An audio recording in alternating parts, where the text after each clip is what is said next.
I have been watching NASCAR for a long time as a 27-year-old. I think the first NASCAR race I watched on TV came somewhere around 2001 or 2003. However, due to many circumstances, for one reason or another, mainly financial, I never got a chance to attend a NASCAR race until 2009 at Bristol Motor Speedway, when my mom and I were given tickets by a good friend of hers to attend the 2009 Scott's Turfbuilder 300 at Bristol Motor Speedway. If I recall correctly, this guy's daughter worked for Bristol back in the day, or she worked for a company that had a relationship with the track, but regardless, she had some extra tickets available for that race and offered them up to us. My mom took me and my high school friend Zach to that race, where we saw Kyle Busch lead a good portion of this race until a mistake in the pits would cause a penalty, resulting in him needing to come back to serve the penalty, leading to Kevin Harvick ultimately winning the 2009 Scott's Turfbuilder 300, which was his first career win as a car owner. Well, as a car owner and driver, actually. You know, thinking about that race has me thinking that a video that I've wanted to do for quite a while now was to talk about who won every NASCAR race that I've ever been in attendance for. And I want to do that as part of maybe a two-part series. This is part one. We're going to cover in this part from 2009 to 2017, which was right before the launch of DannyBTalks. You guys have got to see a lot of the adventures that myself and my wife Claudia have had since starting DannyBTalks. But here's some of the races that I went to well before I was ever Danny B. Now, the next year after my first race, I wanted to go back to that Nationwide Series race, so I actually went to Ticketmaster before they had super crazy fees, and I actually managed to get tickets to the 2010 Scott's Turfbuilder 300 for under $100. While that's not a whole lot of money to me these days, back in the spring of 2010, I was only 14, so having money to buy things wasn't very easy. So I used some of the money I had to buy the tickets, and I asked my dad to take us. It was his first race in a very, very long time. This race ended up being a Penske battle centered between Brad Keselowski and his teammate Justin Allgaier. But when it was all said and done, I was there for Justin Allgaier's first career NASCAR Xfinity Series victory. This race had some interesting crashes, especially that one with Stephen Wallace and Colin Braun, but none more crazy than the one that took place after the race when Larry Pearson was injured during the late model race featuring Legends of NASCAR and BMS after a collision with Charlie Glotzback. I was there in 2009 to see the first of these, but being there for the one in 2010 was certainly crazy to say the least, because Pearson's car actually came to rest right in front of me and my dad. Now, when the fall race came along in 2010, I wasn't expecting to go to Bristol until about a week before the race weekend, when my dad and stepmom informed me that we would be going to the Nationwide Series Food City 250, this time for my first night race at Bristol Motor Speedway. I was so excited because at the time, my favorite driver was Dale Earnhardt Jr., and he was actually racing in the Team Realtree car that night, which looked so cool, especially under the lights. Dale would go on to finish fourth in that race, but Kyle Busch would win that race, which would be his second win of the weekend after winning the Truck Series race that same weekend.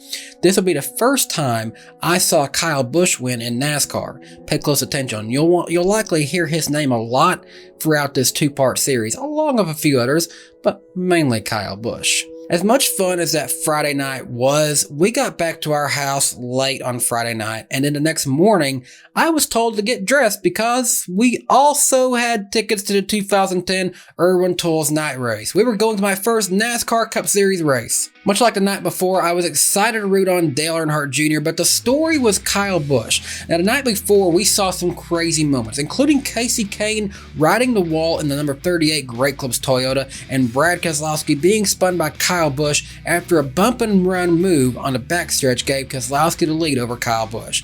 Busch didn't like that move and retaliated instantly. As for Keselowski, he didn't agree with Busch's response, and subsequently, he had this to say about Kyle Busch during driver introductions. Brad Keselowski, driver of the Penske Racing Dodge. Kyle Busch is an ass. Keselowski was never really a factor during the race, driving Penske's underfunded number 12 car back then, but Kyle Busch, however, certainly was, winning the Cup Series race that night, capping off his first ever Triple Series weekend sweep at Bristol Motor Speedway for the first time in his career. For the first time. in his career. In 2011, my dad and I went to Bristol with more of a planned trip for the spring weekend, as we planned to go see the Nationwide Series race and the Sprint Cup Series race that same weekend.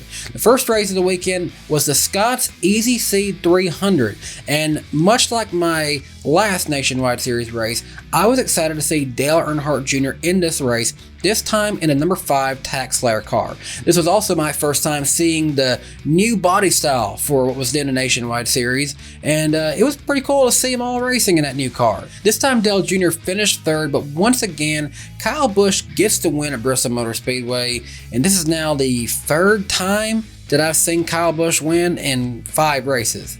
And pay attention, because the next day we returned to the Food City 500 and Kyle Busch swept the spring weekend, making this now 4 wins I had seen of Kyle Busch, and at this point, 15-year-old me was certainly annoyed of one Kyle Busch.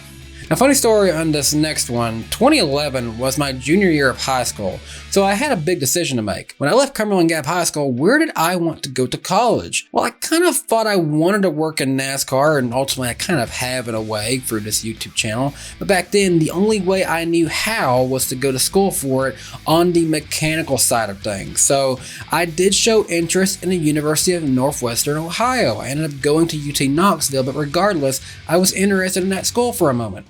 As part of their recruitment for potential students, I showed interest in the school at the Spring Food City Family Race Night at Bristol Motor Speedway, and the recruiter for UNOH later called me later in the year and gave me free tickets to the 2-race doubleheader of the Truck Series and the Modified Series for 2011. So my mom agreed to take me to the race after I did a half day at school, and there we were. Now, I'm not counting the smaller series like ARCA and Modified races in this video. We're just going to do the top 3 series of NASCAR, but seeing my first Modified race was really cool after growing up racing them on NASCAR 2005 Chase for the Cup and NASCAR 09 on PlayStation 2.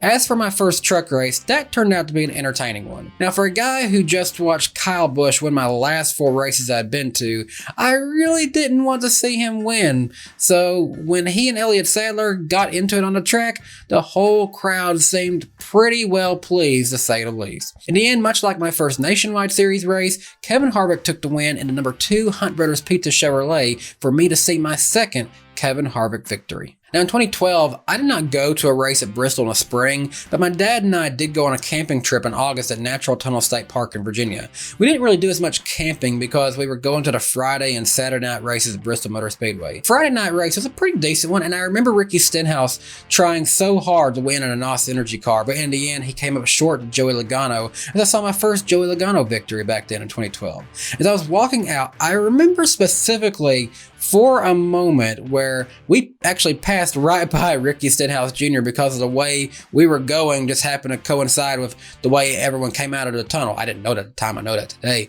But at the time, for an almost 17-year-old Danny B, I thought that was really cool. But before I could even think to say hi to him, he walked on. Plus, he kind of looked mad too. I mean, he had just come up short to win a race. So, you know, it is what it is. Now today, I'm pretty sure I have walked by Ricky Stenhouse multiple times in and out of garage areas covering races, but it's still kind of cool to look back on that memory.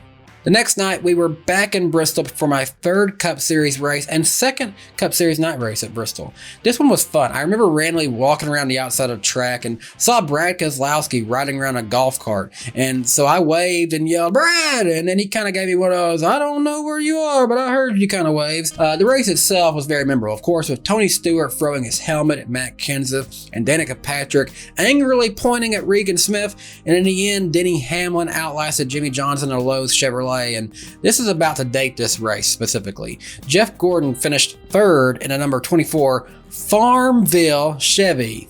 Yeah, I remember that car. That's a distant memory, but I remember that car specifically. That was my first time seeing Denny Hamlin win at Bristol, and spoiler alert, I was much happier about it in 2012 than I was a few number of years later, but we'll talk about that one in part 2 of this series. In the spring of 2013, my dad and I only went to one race, and this would be the Cup Series Food City 500, and it was the last race I went to before I would start college at the University of Tennessee, Knoxville. It was also cool getting to see the Gen 6 race car for the first time as well. I remember this one being an intense battle in the early stage between Jeff Gordon and Matt Kenseth, but ultimately in the middle of a hard battle for the lead, Jeff Gordon would have a tire blow and ran all the way up to the top, ending both Gordon and Kenseth's days. What was cool though is that when this happened, it opened up the race to being really anyone could win, and ultimately Kasey Kahne would get the win, being the first time I saw Kasey Kahne win. Looking back, I'm pretty sure that was the only time I ever saw Kasey Kahne win, so that was a really unique win looking back on it. When I moved to college at the University of Tennessee, things got really different for me in going to races, and while I had consistently went to races in high school, at least a couple times a year, going to races was one of those things that I just did not have time for anymore when I first started college, and I almost stopped going altogether. My first 2 full semesters of my freshman year, I was without my truck. I didn't have it on campus with me. I did a lot more on-campus fishing or friends that I made at school than I did watching NASCAR back then. I still kept up with it for the most part, but it certainly was harder, I found out. So fast forward to the first semester of my sophomore year, and things are going well. I now have my truck on campus, and the guy who first gave me and my mom tickets to that race in 2009, he informed me that he had 2 extra tickets to the 2014 UNOH 200, and my intent was to find a buddy from school and bring them to the race. I had a late accounting class that day, but as soon as that was over, I could get in my truck and make that 1 hour and 37-minute drive to Bristol Motor Speedway from UT Knoxville. It was a full afternoon of racing with the modifieds first and then the truck race, and by the time we got inside the track, we got to see the end of the modified race, and then right when it was time for the truck series to start racing, for the first time ever, after 10 straight dry races for me, I saw my first rain out.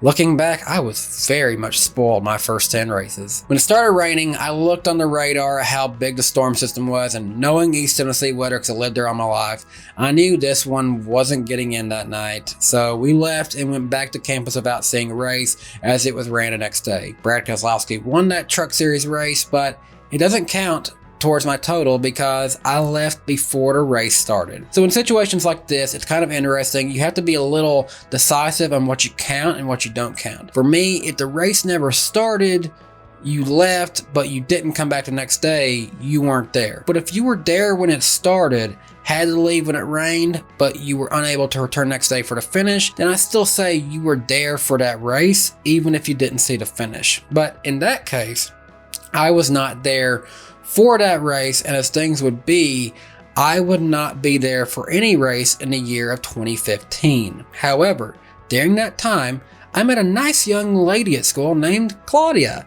who became my girlfriend, and I decided I wanted to take her to a NASCAR race. She wasn't really a NASCAR fan, but I still wanted her to experience a race in person. I knew if I asked if she wanted to go to a race, she'd probably say no, so I just ended up making her go. I bought us tickets to the 2016 Fitzgerald Glider Kits 300 Bristol Motor Speedway, and at first she was kind of mad and saying like, "You didn't even ask me if you could buy the tickets." And looking back, she laughs at that because now she's like, so you don't even have to ask me, just buy tickets, just get us to a race. I don't care, just get us to a race. But it's funny looking back on that. It was fun, but considering I had not been to a full race since 2013, it just felt so nice for me to be back at the racetrack. But for me to have a girlfriend at her first NASCAR race, it was really weird trying to explain to her the weird new heat race system that I never grew up seeing. Looking back at that, what happened in that one, that was the first NASCAR race where they tried to do the heat races at the start. And that was really strange. And I'm glad that didn't stick around in the long run because it didn't make sense to me. Give me stage racing any day over that. Claudia always says she doesn't really remember much from that first race, other than Daniel Suarez in a Juniper car. My name being Daniel, she noticed a driver named Daniel and took note of that instantly. She also remembered a bright green car that she said looked like Chick Hicks from Cars. That bright green car was Kyle Larson. Now Kyle Larson was one of the most dominant cars that day, along with his fellow Kyle Busch. But when it came down to it in the end, both Kyles messed up in the final restart, giving way to Eric Jones in the number 20 GameStop Toyota to take the lead away in the final 2 laps, winning the first race I ever went to with Claudia. So while I don't think that race directly made Claudia a fan, it did intrigue her enough to be willing to watch it from time to time over the summer. And by the time the fall semester came around, Claudia had decided that she'd like to go to another race, but she wanted to see the NASCAR Cup Series. So we made the trip to 2016 night race at Bristol Motor Speedway. And it was good until it wasn't. Claudia was introduced to the fact that when it rains, NASCAR doesn't happen.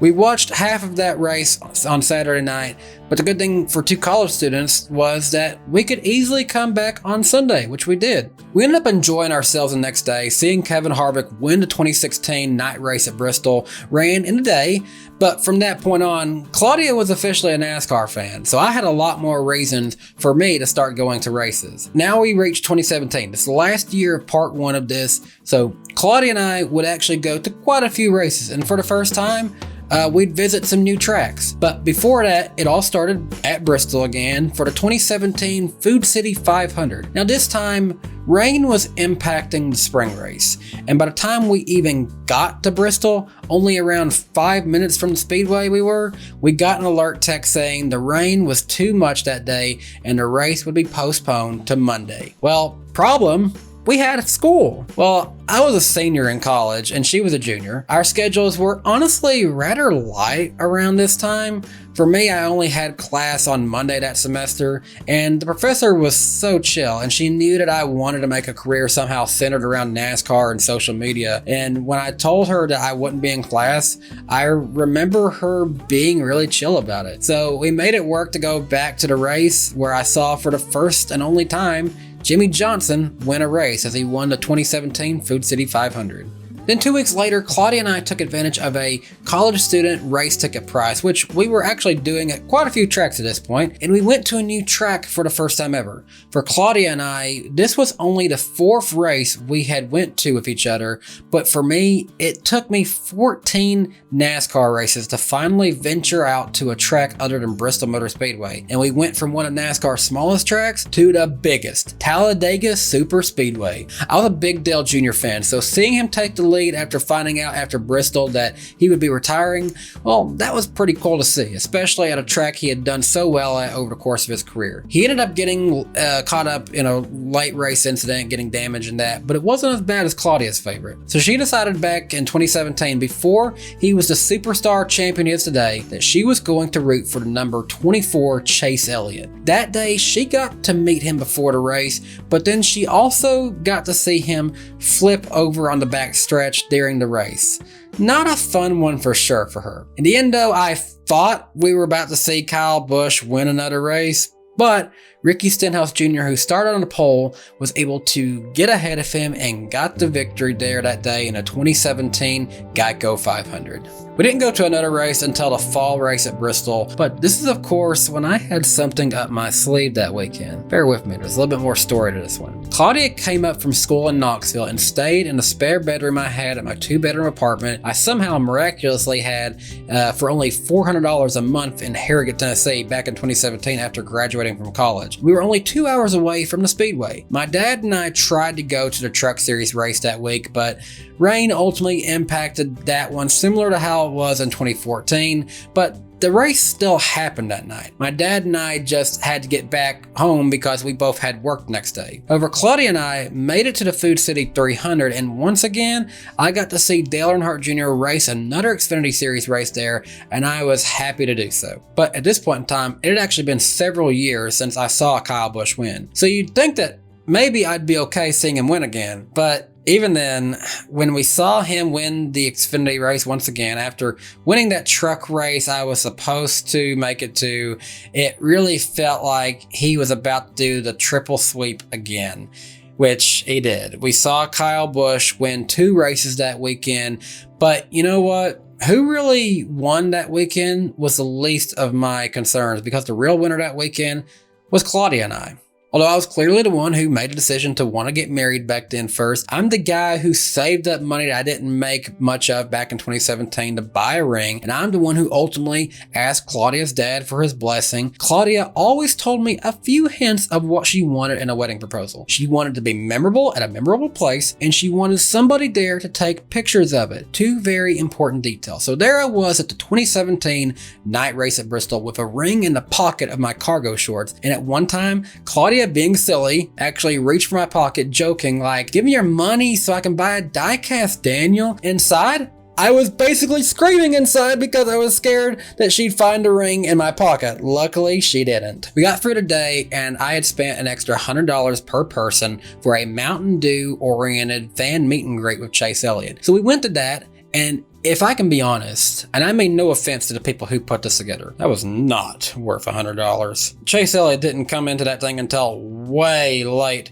to the scheduled time, and then when he was there, I feel like he was there for maybe only 5 minutes, took one picture of a kid, and then he was out. Regardless, this package came with pre-race track walk passes, and for a guy who at this point had no connections to NASCAR, it was very hard for me to just get some way to be on a NASCAR track as just a fan. Today, I've been fortunate enough to work several races and events in NASCAR with my wife assisting me, but this was a totally different time. This experience was really cool for me back then. I was able to somehow get my dad one of these pre-race track walk passes too, so I made sure to coordinate with him for this, and he joined us for the race there as well, where he was supposed to take some pictures of Claudia and I in front of her favorite driver's car. My dad played it off holding two phones with the excuse that I wanted a picture on my phone, but he wanted one on his phone too, when in reality, he was taking pictures on his phone and videoing on my phone.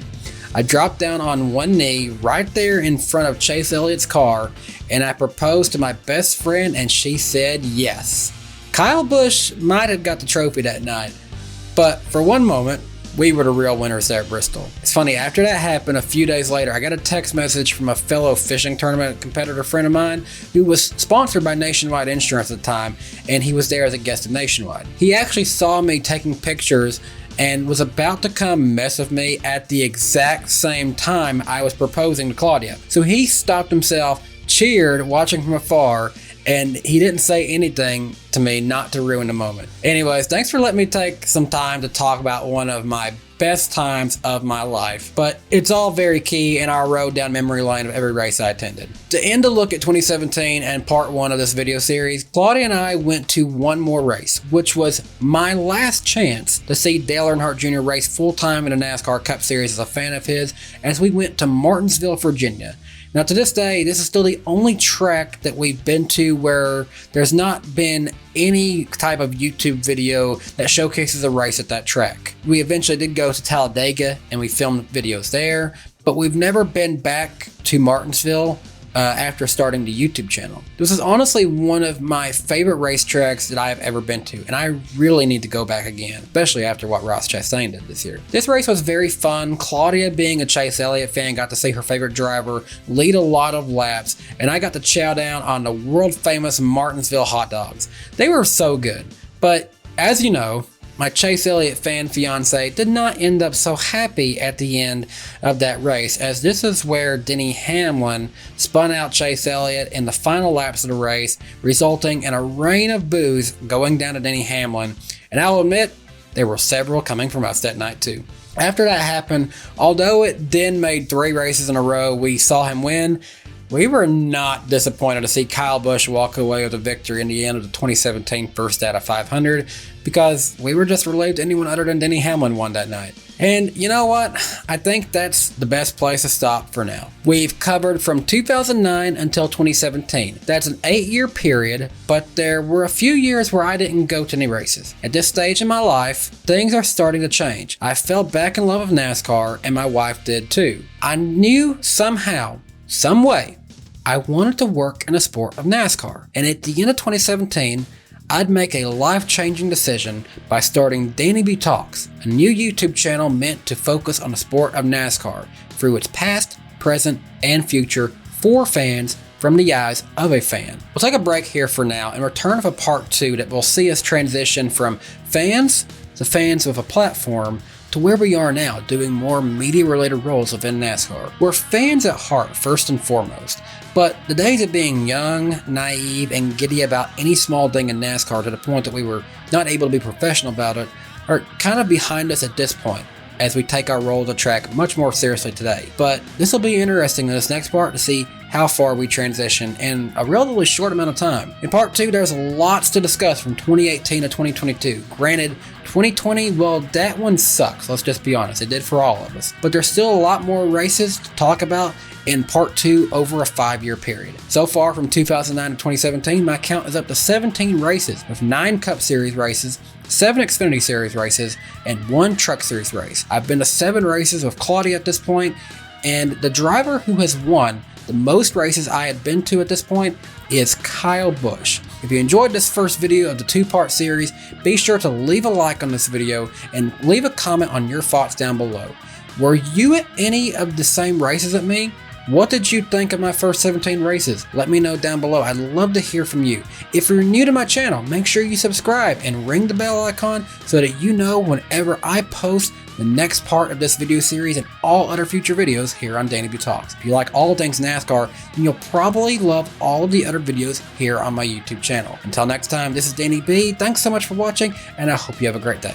Bye guys. Hey everyone, thanks for watching this video from DannyBTalks. If you enjoyed this video, leave a like on the video, and if you're new here, subscribe to the channel. You might like all the other videos here on this YouTube channel. I talk about all things NASCAR, past, present, and future. Until next time, have a great day. Bye guys.